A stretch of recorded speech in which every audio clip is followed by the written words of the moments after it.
Let's to take off.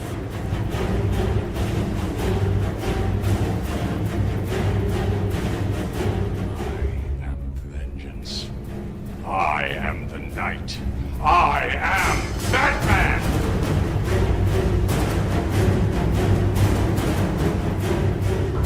No! They expect one of us in the wreckage, brother. Have we started the fire? Yes. The fire rises. Welcome, citizens of Gotham, to The Fire Rises, a Batman podcast focusing on all things The Dark Knight and his world. If you'd like to connect with the show, you can find us on Facebook, Instagram, and Twitter at TFRBatPod. And if you have thoughts, questions, comments, or even suggestions for future episodes of the show, you can reach us by email at tfrbatpod@gmail.com. My name is Eric Carter, and I am your host, and I am joined once again by my co-host, Mr. Joseph Fornerado, a very under the weather because of his stinking kids, Joe Forno. Joe, how are you, buddy? Other than little cruddy. No, I'm actually okay. I'm recovering. Kids had it worse than I did. Luckily for me, not luckily for. Actually, that's not really luckily for anyone. I'd rather be sick than them because it's a lot easier to take care of myself than them. But Right. everyone's recovering. We're good. Nothing crazy. Just typical this time of the year for kids being in school and all that crap. But we're good. I'm glad I was able to get this in and not be too bad. If I have a coughing spell, I will hit the mute button so nobody has to hear me. And hopefully my voice holds up. So we're good. You know what's funny about that, and I don't want to get off on too much of a tangent here, but we have the 3 teenagers in the house.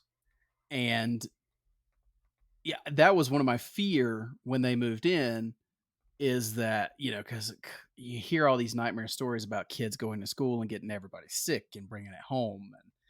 And, that has not been the case with them. They have not got us sick one time. In fact, when Megan and I had COVID to kick off 2023, they didn't even get sick. So, yeah, it must be more of a little kid thing. Yeah, I think it is. I think it's more of a little kid thing. My daughter just started kindergarten, so she's like right in the heart of it. And so she's the one that brings all the germs home to us. But it is what it is. Oh, yeah. But anyway, we are not here to talk about sickness, although, maybe a little cold we're going to talk about today because, of course, we are talking about Mr. Freeze. We are talking an anniversary once again, and this one is, what is it? Is this 25 years, Joe? Yes, 25 years, 1998. Yes, we are talking the Batman the Animated Series film, Batman and Mr. Freeze, SubZero. So it was actually Joe gets the credit on this one. I didn't realize this movie was coming up on 25 years, but it was released in March of 1998. Originally, if it had worked out as it was supposed to, we would have talked about this movie last year, and we'll get into that. But it was released in March of 1998, so we're right around that 25-year mark. So we decided it would be a good time to talk about it. So without further ado, let's get into Batman and Mr. Freeze, SubZero.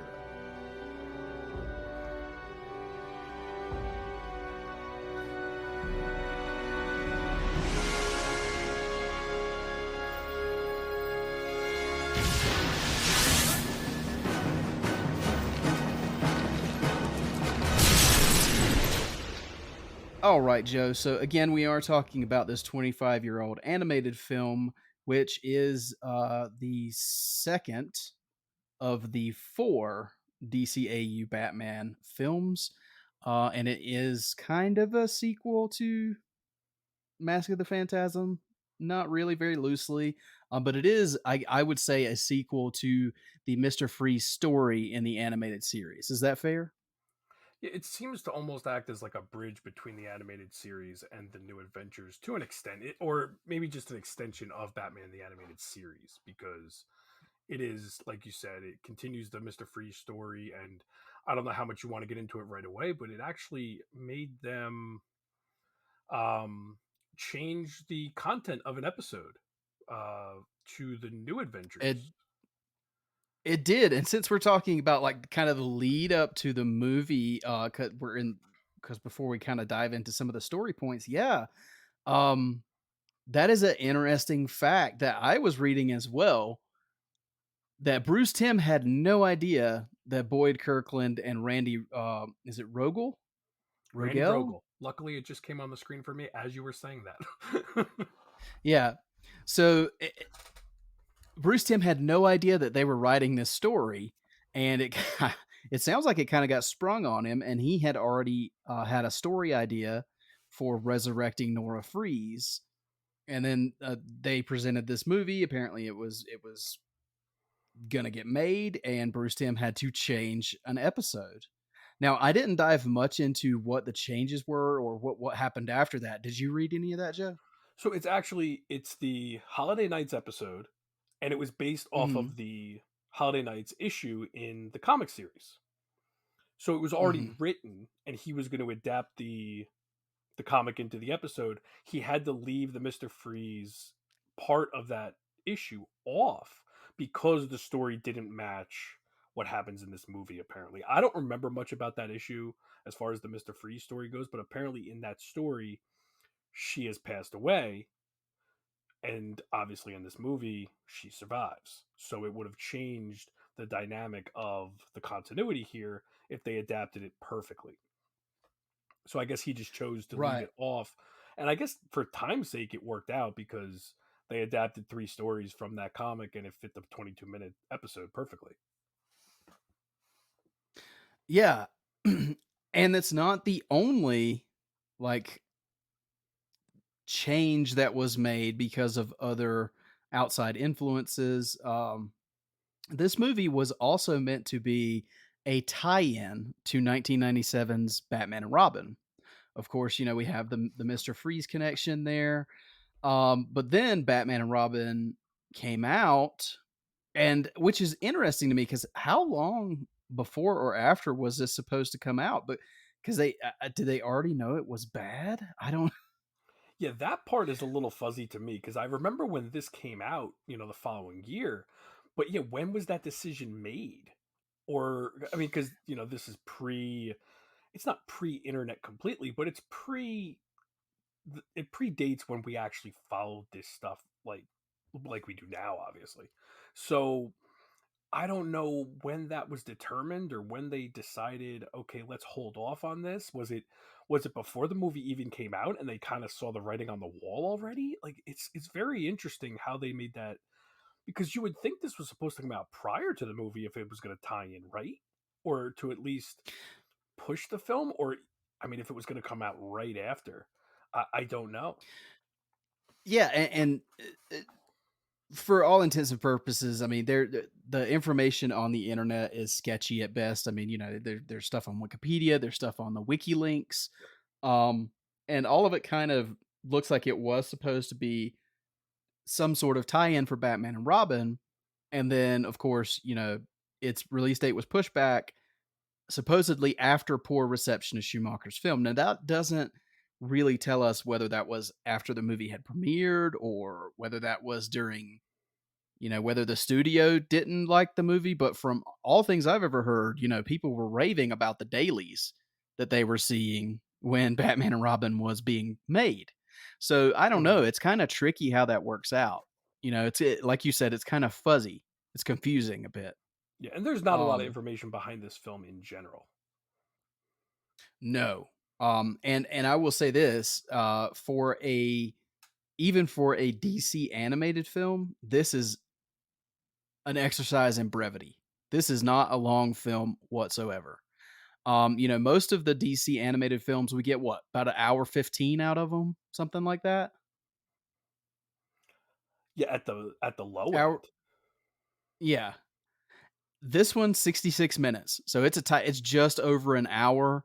And I mean, you cut the credits off, we may be talking about right at an hour. I didn't look at the clock um as I was watching it the other day, but yeah, it's very brief. But I don't think that they really cut it too tight. I do think maybe it could have used a few more minutes with some story beats that we'll get into.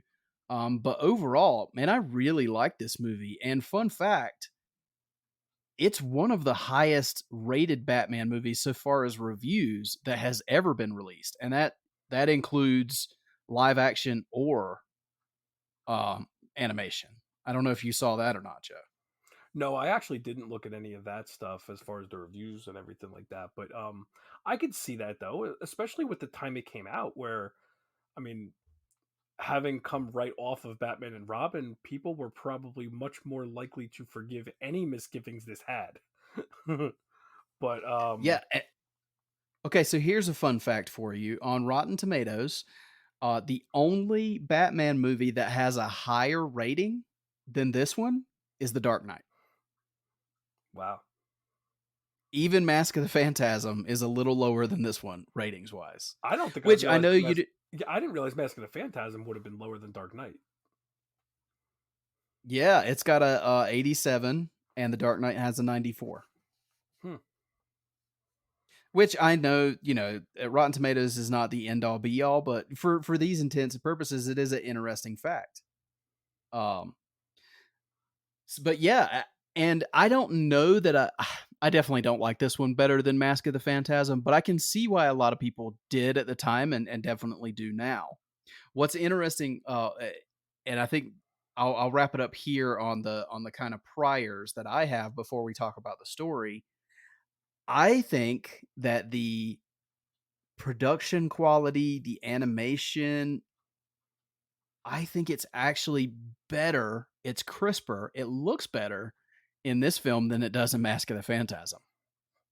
Which is odd considering this one is straight to video, where Mask of the Phantasm had that weird production where it was supposed to be straight to video, and then they gave him a little bit more budget later on to get it to theaters. And so this one, I guess they kind of knew what it was going in, so maybe that's why it does have that consistent look throughout. Yeah, and I couldn't find anything on the budget for this Yeah, I'm one. not sure.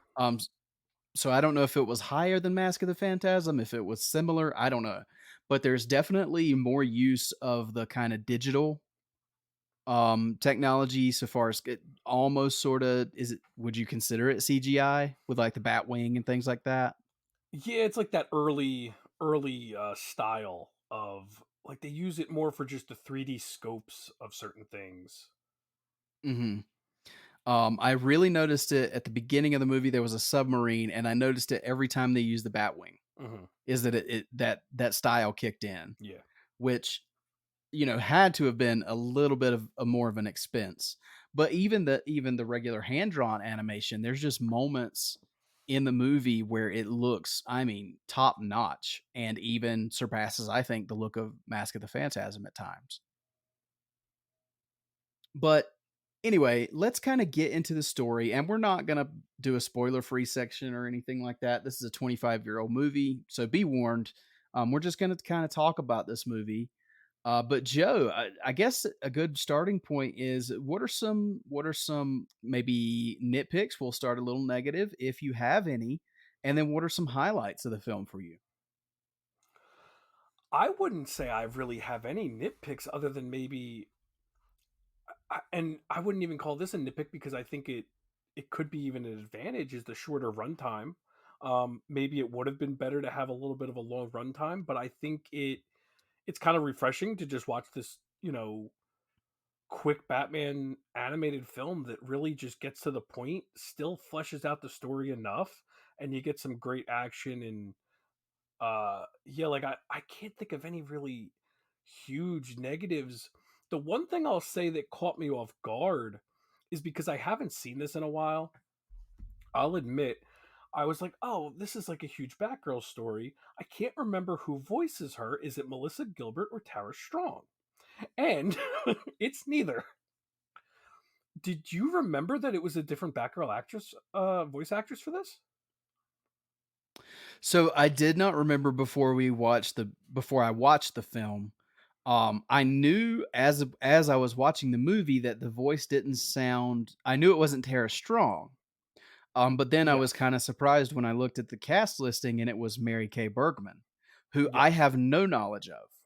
None. I did some research So, on her from from watching it. Unfortunately she passed away really young, and she did voice acting for like South Park and some Disney films, but this was her only part. This was her only role of Barbara Gordon, or her, I'm sorry, her only chance to do Barbara Gordon. And I don't think I've ever heard her name come up at all when we talk about Barbara Gordon. Like, I don't know if everyone just assumes without watching it that it is Melissa. Is it Melissa Gilbert? Um, I think that's who I always assumed it was, either Melissa Gilbert or Tara Strong. mhm. Yeah, yeah, like you said, I had no idea that it was a different actress until I actually looked at the casting. So good call there. And it's But I jarring. thought Like she I did a. think yeah, she does fine. It's just jarring because Mhm. I wasn't expecting it.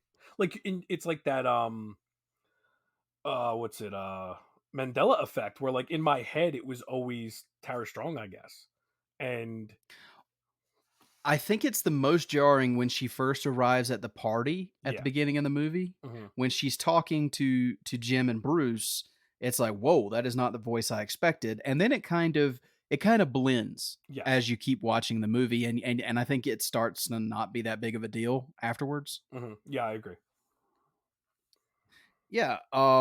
So I hate to put that in the negative side, but I guess it's just for continuity's sake I would put it in a nitpick, but it does not Mhm. detract from the film whatsoever. Yeah, for me, so far as like any nitpicks I may have, there's very, very few. But I would say one is the runtime, just because I mean I felt like it started, it was over real quick, which can have its benefits because it's got endless rewatchability. Hmm. Which, funnily enough, I haven't watched this one as much as others. But I think my biggest nitpick is, so I really like that Freeze, we've kind of chipped through his exterior, and he started to open up a little bit, and we see that through his, this surrogate son that he has in Kunak. But I don't think there was enough Kunak in the movie to really invest you in him, if that makes sense. Like it kind of like at the beginning of the movie he's there. Most of the bulk of the middle of the movie you don't see him, and then he's kind of back in the climax of the movie. And I mean, I guess just putting a child in danger it was enough for them to give us stakes there, but I would have liked to have known a little more, because you do hear Kunak say at one point, he tells Barbara that his parents died. Um, and that's how he ended up with Freeze, but that's kind of a loose tie. Like you don't know how he went from losing his parents to Freeze. It just Hmm. there it is. So I would have loved to have had more of Kunak. Like, why is he in the position that he's in? Does that make sense?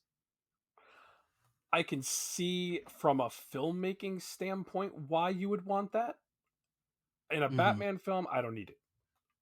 I think we get enough of Kunak and enough from seeing Mr. Freeze take care of him to show that he's not. This is going to be terrible. He's not as cold as he might seem. I I knew know. one I'm of us was sorry. going to do it. I just, he's not just a full on villain, and I think that's the only reason he's there. Is to show he can I still get have compassion. I get what you're saying, but we have Nora for that. I understand, I'm but I think after the movie starts and he kills like all those military people for no reason, they like needed more to balance that out. maybe, yeah. Yeah, I The just Navy, I guess I you could feel say. like there's a hour 15, hour 20 cut Mhm. cut of this movie somewhere where we get a little more Kunak and why he's in this position. Um maybe if this was theatrical we would have. I don't know. Yeah. And then, but other than that, I mean, yeah, the runtime and the Kunak thing, that's really all I have for negatives. But so far as highlights for you, Joe, what were some highlights for you? Honestly, the biggest highlight is seeing um Batman and Robin be perfect partners in this. There is no conflict Mhm. between the two of them throughout this movie at all, is there? No, not that I saw. The only moment of conflict is really just a strategic or Batman being Batman at the end when he makes Robin go to the Batwing to wait for them, and Robin kind of And I don't see that even as a conflict. That's more of a you got to get out of here, get yeah, them to safety so I can do what I need to do. Um, right. I love that we just get a full on Batman and Robin film where there's no stupid conflict between the two of them, and sometimes that could be fun. Don't get me wrong. I think the conflict can work sometimes. Actually, that will give me another nitpick because I would have loved to have seen more of Batgirl. Um, we see Barbara more in distress in this film as almost like a damsel in distress than seeing her as Batgirl. Now, I will say they handle her being the hostage well because she handles herself very well. She's not just a typical damsel in distress. She is still Barbara. She's still doing her thing to get out herself. She's not helpless. But I would have loved to have seen her maybe in the Batgirl costume in the final act when she escapes. That would have been cool. But you can't really work that in logistically. Um, You know, that might be my that's true one. because because you said at the beginning that this was sort of a Batgirl movie, but it's not really. I mean, it's more of a kind of a Barbara Gordon story because we see Batgirl fighting before the party scene at the beginning for just a few minutes, and then you don't see Yes, her in costume for the rest of the movie. exactly. Like if you take that scene away, you might even question whether she is currently Batgirl throughout the film. Like it could take place pre Batgirl, but they do establish that she is Batgirl. It takes place after the animated series where we know she's been Batgirl. But yeah, so that's a little disappointing. Um, but for the for the storytelling purposes, I get why they did it. It's convenient to Hmm. have her be the one with uh, the blood type and all that kind of stuff. But I think my highlight, and honestly, the biggest highlight of this movie is the third act of this is just awesome. Like, could you imagine this third act as a live action film? Oh, geez, it would be a Michael Bay film But it would be great. It would be great. because there were explosions everywhere right there at the end of that movie. Yes. Um, Yeah, so far as like big highlights for me, firstly, I know that Bruce Timm hates this movie because first of all, he had to change an episode for it. Secondly, these creators put Barbara and Dick Grayson in a relationship, and we all know that Bruce Timm has that creepy thing with trying to put Bruce with Barbara. So he hates this movie. But I love Dick and Barbara as a couple. Um, so I really like that there, and I love the little joking back and forth at the beginning between Jim Gordon and Dick Grayson about Yes. Barbara. Yep. I love that. That's a neat little like back and forth there. My favorite part of this movie, though, honestly, is kind of I don't know. It's kind of funny that this is my favorite part because it's real brief and it's right at the beginning and it has nothing to do with the actual animated characters. I love the way this movie opens because it feels like a Tim Burton era Batman movie Hmm. starting. It's definitely, yeah, I could see that. I love the bat symbol kind of, they're tracing the bat symbol kind of like the Tim Burton movies did. Oh, And definitely, then it you definitely gave get me that vibe. yeah, and then you get the Danny Elfman score. It sweeps up into this, you hear like the ice gun and the symbol goes frozen and shatters in true 90s style. You have to have ice shattering, right? Um, and then you get the SubZero and the bat symbol is a really cool opening, and I think it really got me pumped to watch this movie at the beginning. So yeah, I really liked that.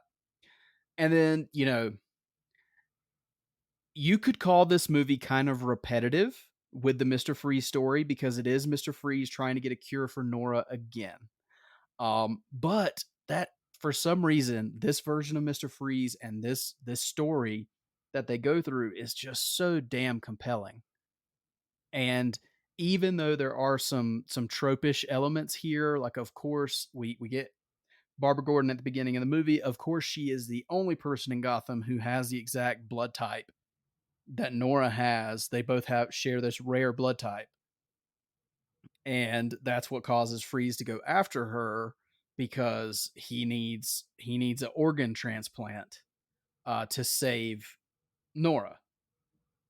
So yes, there are some tropes there, but it's entertaining and it's a great story.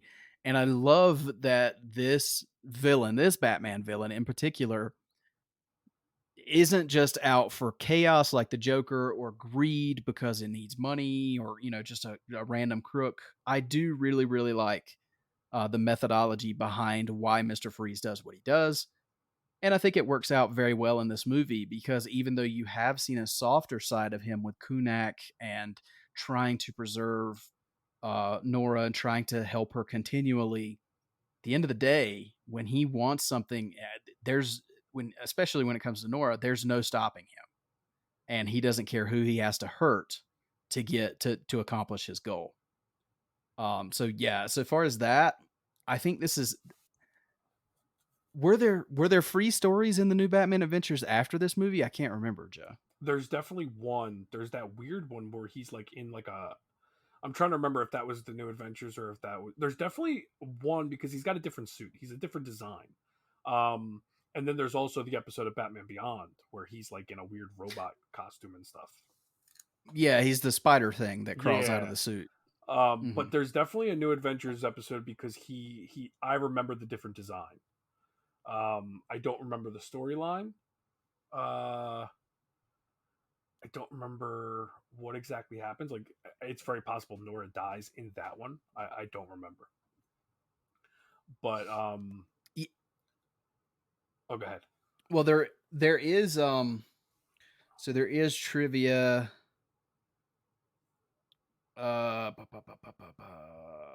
Okay, so it takes place before the flashbacks in the new Batman Adventures episode Old Wounds.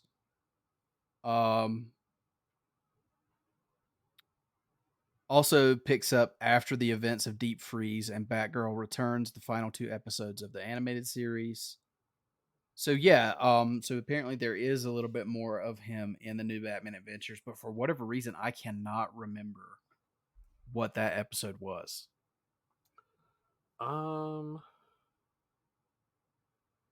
Yeah, I don't remember the title or anything like that. But all I could say is I know there was a different design. So I know he definitely showed up. Mhm. I'll try to look up the episode itself, but Okay, here we go. In the new Batman Adventures episode Cold Comfort, Batgirl states that Nora Freeze was revived. Her husband never came to see her. However, the episode aired before this film, which was released, which may have spoiled the ending. And also, oh, Bruce tells Freeze that Wayne Enterprises helped save Nora, prematurely revealing her fate. huh. So, interesting fact there. Which makes sense because if they originally meant this movie to air in 97, then you can't just put the brakes on a whole animated series that's running. Exactly. So, yeah, makes sense. But any more highlights for you, Joe? I think the whole chase with Dick Grayson going after Barbara in the truck is a really fun action beat for Dick. Um, it does kind of harken back to Mask of the Phantasm, where Bruce is doing his thing prior. I think that's a pre-Batman chase, if I'm not mistaken. It's prior to when he actually has the suit and everything like that. But it kind of reminded me of that. Like, he's not in his Robin suit, but he's still being Robin in that situation, trying to save Barbara. And I love the interaction between him and Jim in the are they in the hospital where he's trying to say like, I'm so sorry I didn't get her, and he's like, I know you tried your hardest. Like, I love that moment between the two of them. Yeah, absolutely. And I will say one thing that I really loved in the movie, and I just thought about this, the actual detective work between Dick and Bruce in the movie.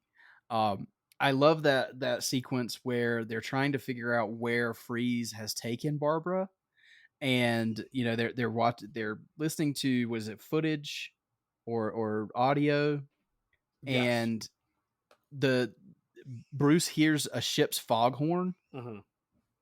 and they use that to kind of triangulate where he's at. I love that you see actual detective work in it, because sometimes that's a skipped over aspect. Everybody calls him the world's greatest detective, but you don't always see it. So I love when they take a moment to actually show that.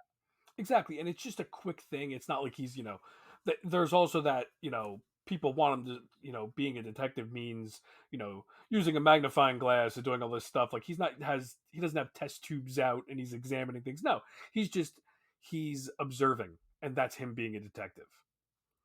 Hmm. Yeah, absolutely. Um, it's also, I mean, the story aspect of what Freeze is trying to do is pretty dark. And I This know we talk all the time about how, the Batman the Animated Series has some more, adult themes, and it's not just geared directly for kids. It has things for adults too. But in the movie, I mean, what he wants to do, I mean, he is going to kill Barbara Gordon to save his wife. I mean, and that's it. they say the words that you're not allowed to say in the animated series in this too. Like they say kill, they say die. Hmm. There are deaths in this film which I don't think they were ever really able to show in the animated series. But like I said earlier, like he kills. I would assume it's the Navy in this submarine. He kills all them men. Like we never hear anything about those men for the rest of the film. Correct? No, because in like in a normal Batman the Animated Series episode, Batman would get there in time to to thaw the people, save their lives, Or we anything just like that. hear But that like, oh, they melted and they were fine. Like we'd hear something. Here, they're dead for all intents and purposes, as far as I'm concerned. well, they're in the Arctic, so they're not going to thaw. Exactly. So Like like they have to be dead. And so that right off the bat shows how determined Freeze is. Like nothing is going to stop him from doing this. And he even lies to Kunich about, um, Barbara will be fine. And then when Kunich finds out that no, like they're going to kill Barbara to do this transplant, like that's when Kunich kind of turns on Freeze. well, and Kunich almost becomes the hero of the story here, Yeah. because if not for him and the whole destruction that little incident caused, I mean, the surgery might very well have happened. Hmm. So yeah, I really like that. I also, I don't know, I love it when this happens. The kind of awkward will they won't they partnership that happens sometimes with Batman and his villains. It tends to happen with Mr. Freeze quite a bit, especially if if you like you play the Arkham video games and stuff like that. There always has to end up being like this uneasy alliance between Batman and Mr. Freeze. Or even like in the White Knight books, there's a little bit of a alliance between Bruce and Victor. But at the end of the movie here, Freeze is trapped under rubble and his leg is broken. He's gonna die. And of course, Batman saves him, and Freeze ends up helping in the end, helping everyone escape. And, he supposedly falls to his doom. It's a very much a Disney villain ending here. Hmm. Because you see him fall supposedly to his death, but we all know he's not dead. So I did kind of want to ask you, what did you think of the conclusion here? How they wrapped up the story? Not really with the very ending, with what happened there. We'll talk about that in a moment, but just kind of the big conclusion of Freeze supposedly falling to his death. Well, I love it, and I also love that they have I will say the guts to show Batman failing. A lot of people take exception to when Batman fails to save someone. I personally Hmm. like that they made the determination to say, yeah, Batman tried to save Freeze. He went out of his way to try to save him. But that thing hits his arm and he loses his grip on Freeze and drops him. And Freeze falls to his death as far as Batman is concerned. And yeah, Batman doesn't kill him, but he also fails to save him. Granted, yes, we find out Freeze is still alive at the end. But I like that for a second Batman has to decide or Batman has to live with the fact that I couldn't save him. And they don't harp on it too much. Like Batman knows he didn't do it on purpose, that kind of thing. But I still like when they do things like that, where it's not just as easy as, oh, Batman finds a way. I always like when they put him in a situation where sometimes it's not possible. Um, so I really like the whole third act. I like the whole thing of Bruce and Freeze trying to get or I like how when they have to go down there, Barbara says like I have to go because I have to show you where to go. Like there's a logical reason for why Barbara has to go and not Dick. Like I like that whole determination, and that's why Robin has to get the Batwing. Everyone has a logistical purpose in this film, and I think it's done like for an hour and 6 minutes with credits. I think the storytelling is done really well. Yeah, I agree with you. And I will say, like, so far as we were going to get to the ending, and I do want to talk about that now. I love the ending in this movie. Um, when we find out, Bruce has, and they don't even show Nora, and Mhm. they don't have to, but they tell you that Nora has revived, and that Wayne Enterprise paid for it, and they came up with the cure for her. They have got her revived, and then you kind of cut to this cabin in a snowy location. They don't tell you where, I don't think. It just says in the Arctic, I think. Um, but Freeze walks up to this window and he's watching through the window, and you can see that he knows the news. He knows Nora's alive, and you see like a tear roll down his face, and you see him walk away, and he's still got like the ice cast that he's created for his leg, so he's kind of stumbling away. Mhm. But it's a very happy, it's kind of a melancholy and yet a very happy ending for Freeze, because although he is not with Nora, he has the knowledge that she's alive, Yes. and we know that Freeze is alive. And honestly, if they would have ended his story in the DCAU right there, I think it would have been for the best, honestly. Yeah, that's the unfortunate part of getting, and I don't remember much about Cold Comfort. I think that's what you said it was called. It was Cold Comfort for Yeah. New Adventures. And I don't remember being particularly happy with the version of him in Batman Beyond. So it's a shame that it goes on like that because this would be a perfect ending. Um, but it is what it is. You know, you can in your own head canon you could say this is a perfect ending and just pretend like the other stuff doesn't happen. Unfortunately, if you aren't able to do that, then yes, it does. The story does continue, but this as a movie on its own is a really great Mister Freeze story to go with Heart of Ice or to go with the other stories that we've already gotten prior. Mhm. And I'll tell you right now, there's a little continuity section I'm reading right here where it says in Cold Comfort, um, Freeze's condition has deteriorated his body, and Nora has left him for her doctor.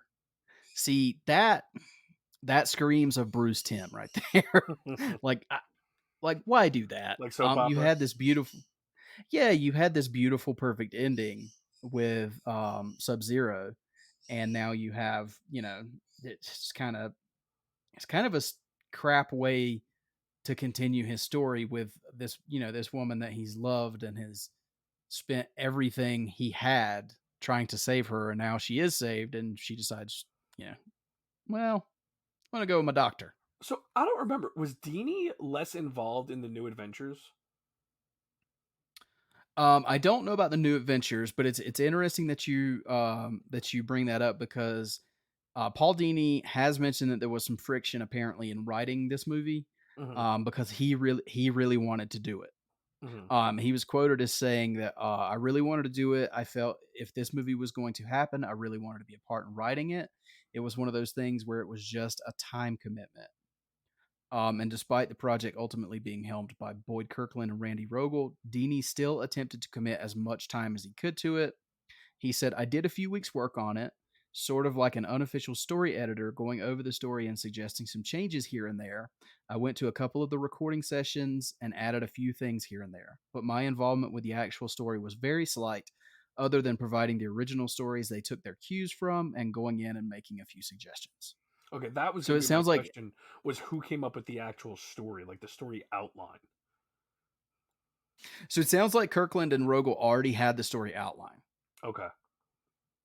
because they had been working on it for a long time, and before Bruce Timm found out about it. Hmm.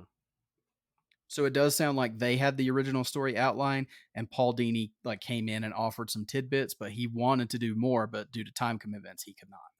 And I got to give him credit for two people that I really don't. I'm not familiar with those names really at all. They did a great job with this, and we don't really discuss this. Like we talk about Mask of the Phantasm, we always say Dini and Tim. When we talk about this Mm-hmm. film, I think I always just assumed it was Dini and Tim. I don't think I ever realized that there were two other writers. So that to me is a very good compliment to those two, that they did a good enough job where this fits right up there with Mask of the Phantasm. Yep. I agree with you. Again, I think Mask of the Phantasm is a much better movie, but this one is a very, very good follow up, and I think a worthy entry into this series. To me, it's just amazing that this animated series got so many movies. Hmm. Um, because I mean, if you count Return of the Joker, because it's sort of a animated series and Batman Beyond movie, right? Um, so if you count that, I mean, there's 4 movies. Yes, with Mystery of the Batwoman. Yeah. So yeah, again, a notch in the belt of the success of Batman the Animated Series. And I do love Um, that this and Mask of the Phantasm are included in the Batman the Animated Series Blu-ray set. oh yeah, but Mystery of the Batwoman is not. No, Mystery of the Batwoman is not, and for whatever reason, Return of the Joker is not included in the Batman Beyond set, as far as I know. Yeah, I Oh, think it is. maybe it is. I'm sorry, it is. I'm thinking of the Batman vs Dracula is not in the new version of the Batman. Yes, you're right. Which is a shame. Yeah. That is a shame. Um, but okay, so I do want to get into some more like production notes and some more tidbits of trivia. But do you have anything else about the story itself or the movie itself that you wanted to mention, Joe? No, I think I'm good. Okay.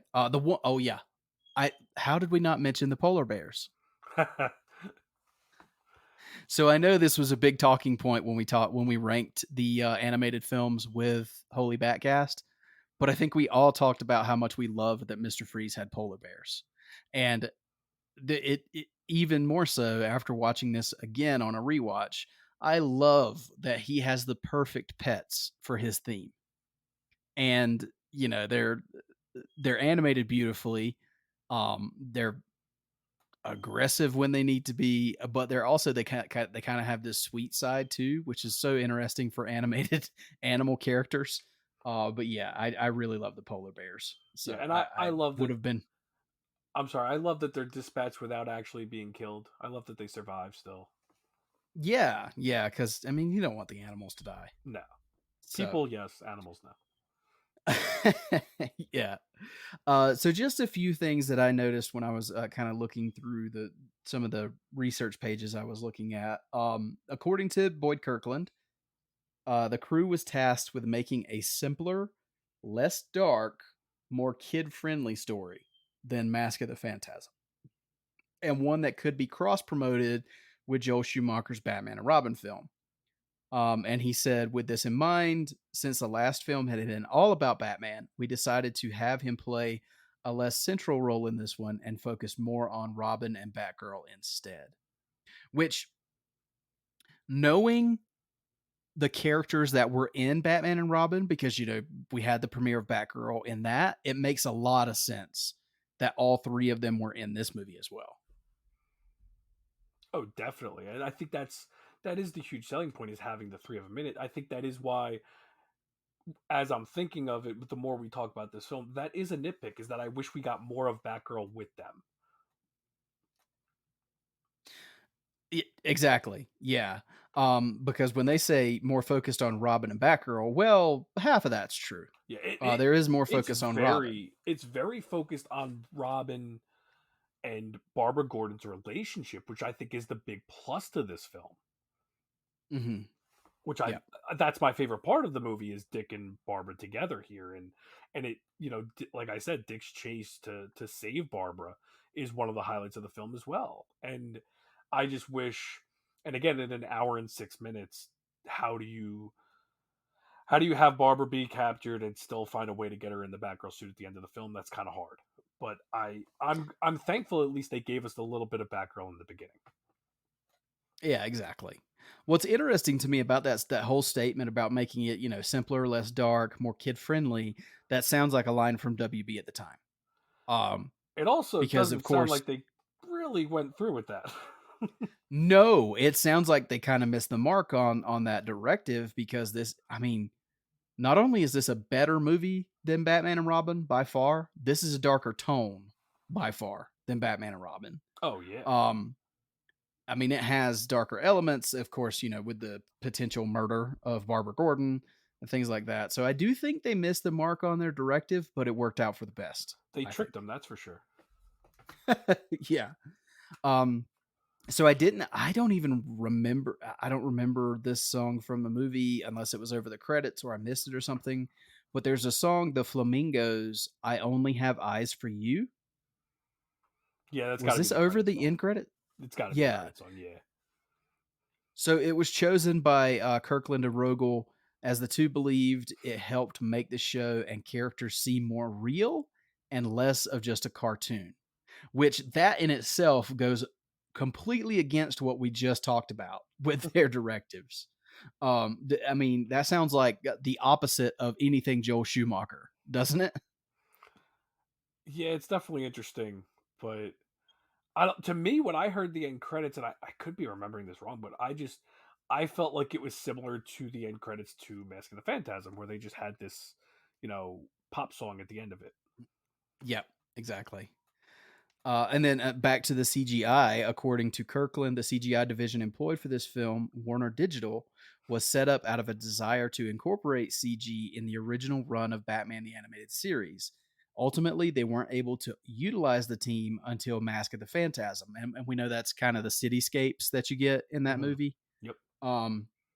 But in his mind, the implementation of CG in the film helped elevate SubZero visually beyond the normal TV episodes by allowing the crew to inject more excitement, blah, blah, blah, blah, blah, as well as keeping the vehicles such as the Batwing more consistent and solid looking. And I do think that's a good point because, as I said before, I think the Batwing and the sub at the beginning of the movie, I think they look really, really good.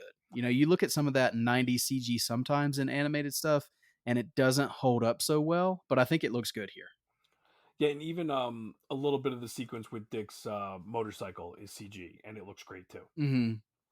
Yeah, that one's a little tougher because you do have a hand drawn character on the bike. Mm-hmm. And it's going But I back do, and yeah, forth throughout the scene.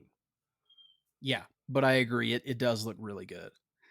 Um, but then a few other little things. Just these are kind of just trivia notes that stuck out. Did you notice what song was playing on a radio early in the film? I was wondering if this stood out to you. I watched it with the subtitle, so it probably said it, but I don't remember. So it's very closely related to Kevin Conroy. Oh, the song from Justice League? Am I Blue was playing over the Really? radio. Yep. And Wow. it was in Barbara Gordon's apartment when her Mm-hmm. roommate was on the phone. It was playing on the radio in the background, and it was like a jazz version of the song. Mm-hmm. But as soon as I heard it, I was like, "Wow!" Because it that song makes me think of Kevin Conroy now. Yeah, that's crazy. Mhm. And this predates the Justice League Unlimited, so it's just Yeah. they didn't do it as an homage, but now it's kind of like a retroactive homage. Um, yeah, and then we had the Cold Comfort story. Oh, okay. Here's another one. So this is the first time that Barbara Gordon and Dick Grayson are officially seen as a couple on screen. The relationship would later be shown and explored in Old Wounds, where it would come to an official end after Dick finds out that she's Batgirl and leaves Gotham in disgust. Blah blah blah blah blah. But that's something that I didn't realize was this is the first on-screen time that they're recognized as a couple. Well, we've discussed this prior, maybe on our Dick Grayson episode a couple years ago, that even in the comics, they never really had a relationship. It was always like a almost they almost did, or they were close and it didn't work out, and like they had a short relationship in Birds of Prey, and they were engaged, but it never went anywhere. Like it's always been this thing that we've known they've had a relationship, but it hasn't actually existed as much as we thought it did. It's just always been in our consciousness. Um Luckily Tom Taylor has ended that and they're together in the current comics, which is great. Yeah, absolutely. Oh god, that Tom Taylor run is so good. Mhm. Uh read it if you haven't, everyone, read it. And then also this movie is officially the last time that Dick Grayson is Robin in the DC animated universe. There's Old Wounds did come after this, so you see his last days as Robin, but in continuity, this movie marks the end of him in the Robin persona, Mhm. which I don't think I ever knew. Well, I mean, I never really thought about it, but it's kind of obvious because Yeah. even the flashbacks for Old Wounds do take place after this, though. So I would consider Old Wounds. So what is it? Old Wounds aired prior to this. Is that why? I'm not sure. Maybe Old Wounds. Yeah, probably because of the delay in the film. Yeah, Um, but yeah, I mean, so far as where it was supposed to fall, I guess it would have been next to last, maybe. yeah. Because I still consider Old Wounds the last. Those are the last scenes of him being Robin. Hmm. Because clearly Yep. Batman and Robin are on good terms here. So obviously some time has Right. passed between this and the flashbacks for Old Wounds. Yep. Oh, and And then here's an Barbara's voice answer to. changes drastically between this and Old Wounds. Well, here's an answer to your nitpick about that. Um, so apparently Melissa Gilbert was contacted to reprise the role of Batgirl, but she could not take it due to other commitments at the time. So then it was given to Mary Kay Bergman. Okay. So there you are. She was offered it, but she just couldn't do it. Mm-hmm. And then, as a correction to what I said earlier, and I'll end it on this. You know where you're talking about the Rotten Tomatoes ratings? Mm-hmm. This one is actually in third place.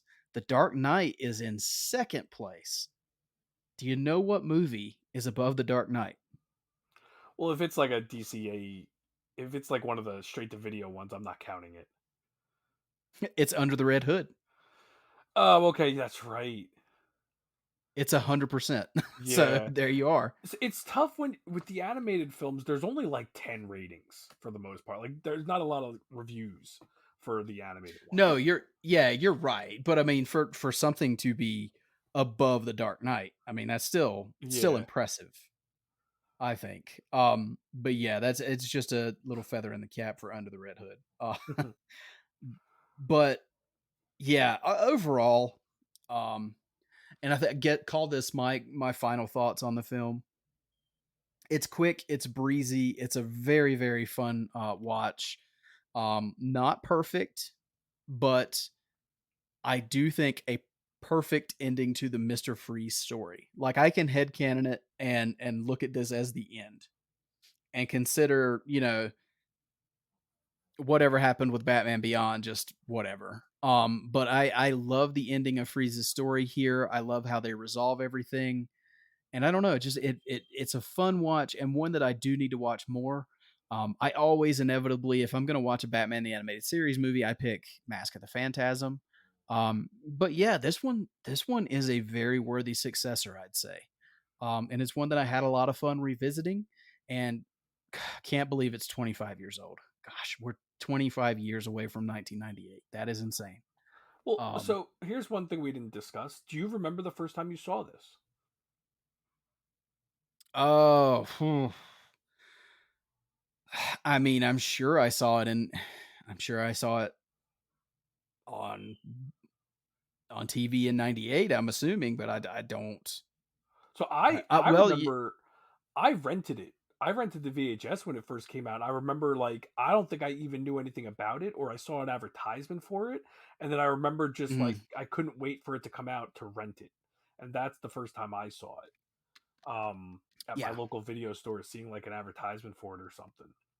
Like Mhm. back in the day when we had no idea anything was coming out, we just saw an advertisement or saw the movie and was like, "Oh, I got to check that out." Like it's weird to think back on those days, but yeah, I I do agree. It's a great, almost like a you could watch Heart of Ice and maybe um another episode from the animated series, and then watch this as like a Mr. Freeze arc. But I love that, like you said, Mask of the Phantasm is definitely the one I reach for the most. But I love that Mhm. this is a good sequel that is very different.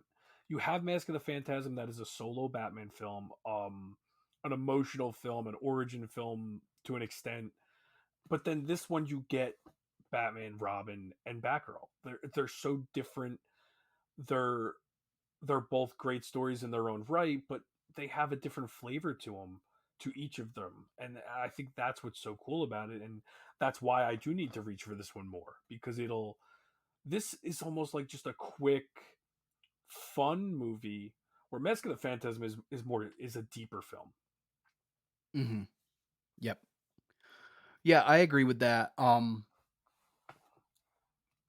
I don't know how much lighter I would consider this film than Mask of the Phantasm, but I do think it's more of a brief fun film, and Yeah, Mask of the I guess Phantasm is fun definitely more because heavier. of I think it's more action than Mask of the Phantasm.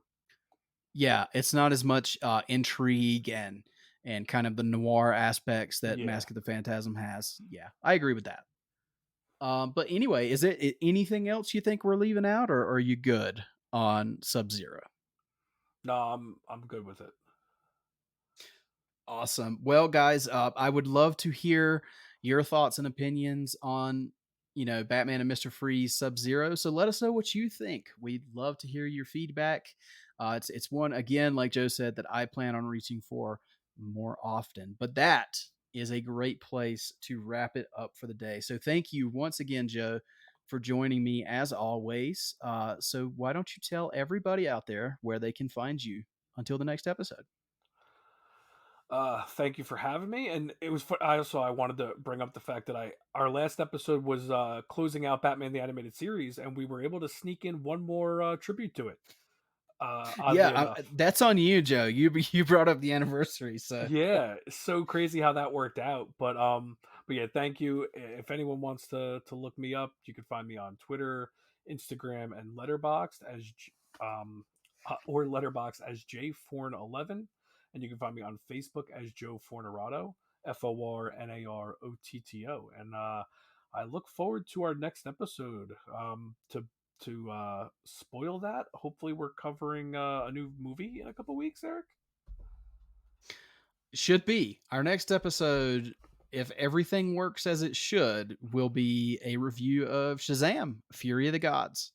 So keep an eye out for that. Make sure you go out to the theater and support this film. David Sandberg has said it online himself. The only way this continues is if we support it. So I'm looking forward to it. Love that first movie. So yeah, thank you for the reminder there, Joe. Yeah, We will be I'm looking covering. forward to it. It's always exciting to look forward to getting another film, and the fact that by the time we are recording our next episode, we will have seen it. That's fun. Yep, absolutely. Well said. So make sure you join us again next time for Shazam: Fury of the Gods. But until then, you can find my personal accounts on Instagram, Twitter, and Letterboxd at mecarter89. That's mecarter89. You can find the show's accounts on Facebook, Instagram, and Twitter at TFRBatPod. Once again, if you want to support the show, you can do that. Easiest way you can do that is to leave us a rating and review on Apple Podcasts or a rating on Spotify. If you leave us a written review on Apple Podcasts, we will read those on the show. We also read emails. So if you send us an email at tfrbatpod@gmail.com, we will check those out and read them on the show. But until next time, thank you so much for joining. This is kind of a capper to the Batman the Animated Series coverage, so that was a nice, fun coincidence. But until next time, enjoy Shazam, and make sure you keep that bat signal lit and pointed skyward.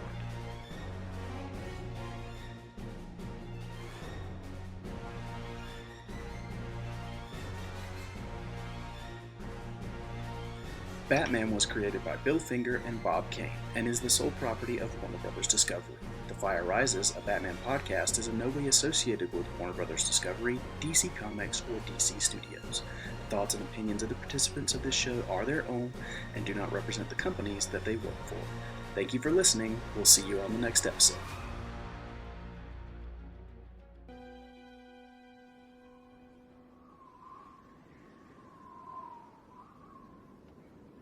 Today's top 2 stories come from Gotham City, where local newscaster Summer Gleason is standing by. In a case that could herald a new era in cryogenic medicine, Nora Fries has been revived from her frozen state and has undergone a vital organ transplant. Nora Fries is the wife of the late Victor Fries, who was killed 2 weeks ago when an offshore drilling platform exploded and collapsed into the ocean. The transplant operation, funded by the Wayne Tech Corporation under the auspices of its CEO, Mr. Bruce Wayne, was today declared a resounding success by Dr. Lyle Johnston, chief surgeon at Gotham General Hospital. Mrs. Fries is reported to be resting in stable condition. Ironically, the cryogenic technology invented by Nora's husband, which tragically transformed him into the criminal Mr. Fries, was credited by Dr. Johnston as having saved her life. It's a shame Victor Fries will never know. In other news, Gotham's mysterious defender, the Batman, was seen last night helping police apprehend